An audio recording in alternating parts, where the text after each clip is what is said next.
use.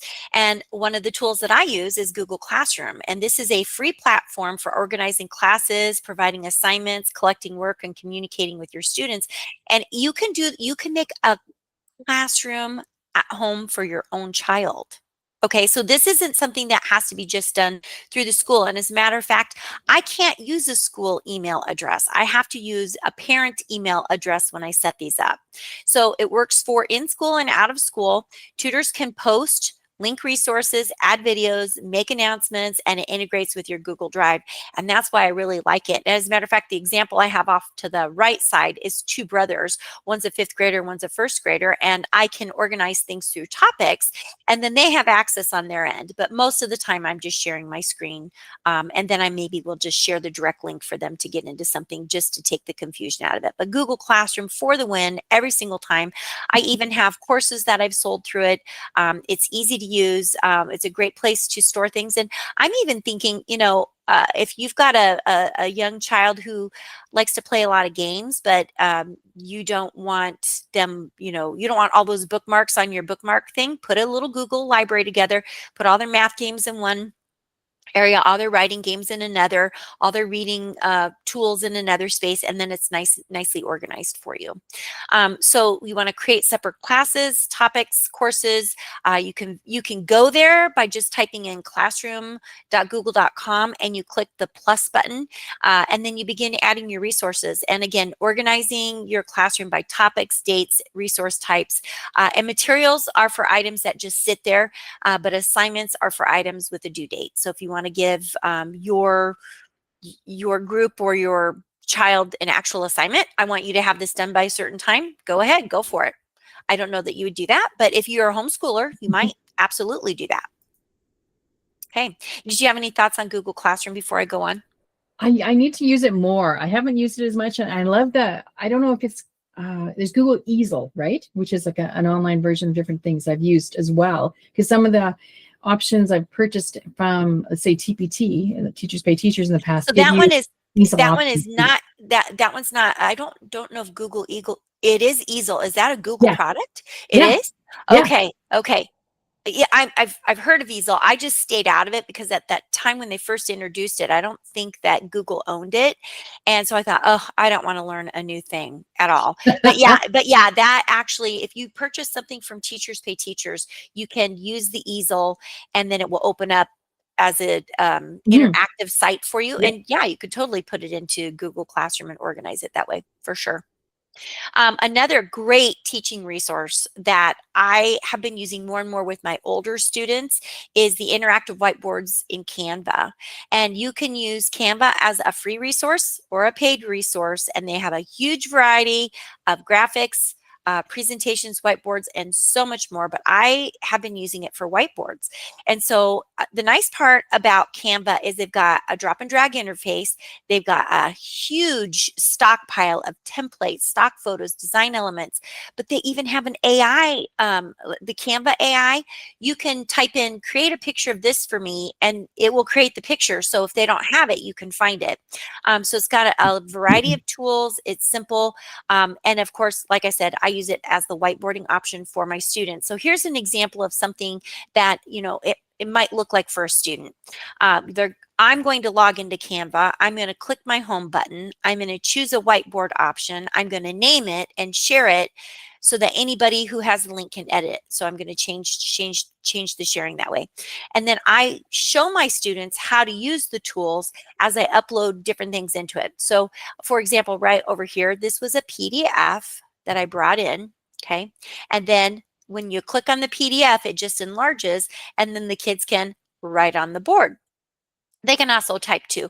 It depends on if they've got a screen that they can write on or if they're typing, but it really simplifies things. I really like it. Okay, but my number one teaching resource for me, because I'm an online tutor, is Google Meet.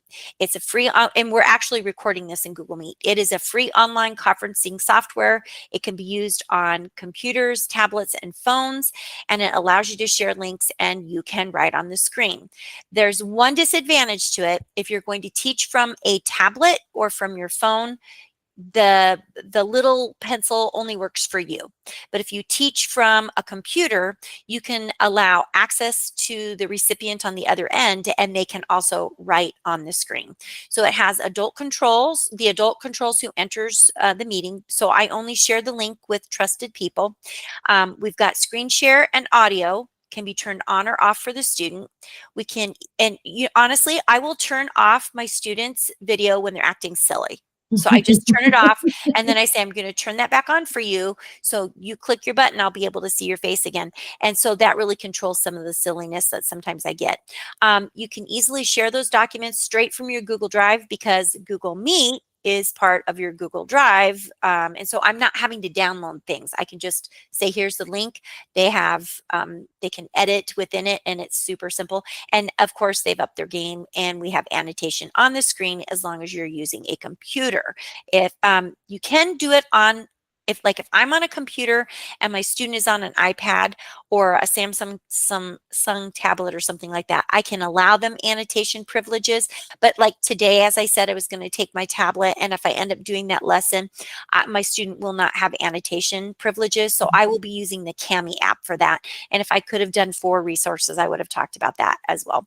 And it's the features for Google Meet are really easy to use. You've got your microphone, your camera, you have closed captioning. They can do reactions. You can turn those on or off. There's the screen share button. They can ask a question. The 3 little dots down here are, I'm trying to read that, screen, meeting options, and recording. They can hang up. They do that occasionally, and then I invite them back in. The in-call messaging is down here in the corner.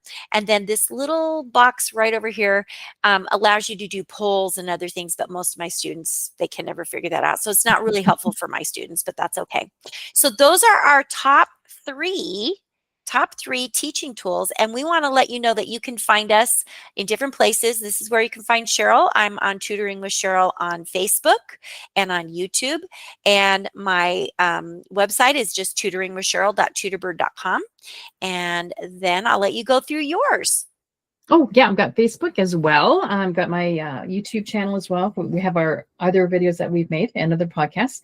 And then my website as well. You can always reach me and drop me a question, or check out a lot of resources that are free for parents and educators on neurodivergent students, which is typically what I work with. So kids on the spectrum, kids with ADHD, kids with dyslexia, or any combination thereof. So, yeah. Right, exactly. And so both of us really work on the literacy end of things, but we will also support some math, depending on the age and what the kids need. This is our 14th recording, and we're going to take a little vacation. That doesn't mean that this is the end.